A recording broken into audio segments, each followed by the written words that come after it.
ఆదిలాబాద్లో ఎయిర్పోర్ట్ ఏర్పాట్లో భాగంగా తమ గ్రామాన్ని తొలగిస్తున్నారంటూ అనుకుంట గ్రామస్తులు ఆందోళనకు దిగారు. కలెక్టరేట్లోని ప్రజావాణి విభాగం ఎదుట బైఠాయించి నిరసన తెలిపారు. ఏళ్లుగా ఉంటున్న తమ ఇళ్లను ఎలా తొలగిస్తారంటూ ఆవేదన వ్యక్తం చేశారు. సర్వేకు సంబంధించి సామాజిక మాధ్యమాల్లో చక్కర్లు కొడుతున్న మాస్టర్ ప్లాన్ పటం అసలుదేనా అంటూ ప్రశ్నించారు. గంటల తరబడి ఎండలో కూర్చొని తమ గోడును అధికారులకు వివరించారు. తొలుత ఆర్డీఓ స్రవంతి బాధితుల వద్దకు వచ్చి కలెక్టర్కు దగ్గరకు కొందరు రావాలని సూచించినా వారు వినిపించుకోలేదు. చివరకు కలెక్టర్ రాజశీష ఆందోళనకారుల వద్దకు వచ్చి ప్రస్తుతం విడుదలైన మాస్టర్ ప్లాన్లో అందరి అభిప్రాయాల మేరకు మార్పులు చేస్తామని, ఊరిలోని ఇళ్లు పోకుండా తగు జాగ్రత్తలు తీసుకుంటామని భరోసా ఇవ్వడంతో ఆందోళన విరమించారు.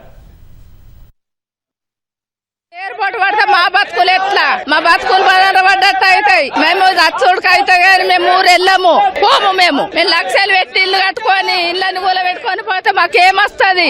అందుకు మాకు ఊరు పోవద్దు, మాకు స్థాయికారం కావాలా. ఊరు పోతున్నామని పోదాక పుట్టించారు సార్. మేము కూలి చేసుకునేటోళ్ళం. మేము 200 కైకిలు చేసి ఇల్లు కట్టుకుంటాము, ఏడ బతుకుతాము. మరి పోకుంటూ పోదాక ఎందుకు పుట్టిస్తాము? అందుకని మాకు పరిశాన్ ఉన్నది సార్. మా ఊరు మాకు కావాలా, మాకు రోడ్డు కావాలా, మా పిల్లలకు చేసుకునే తనకు సౌకర్యం ఉన్నది.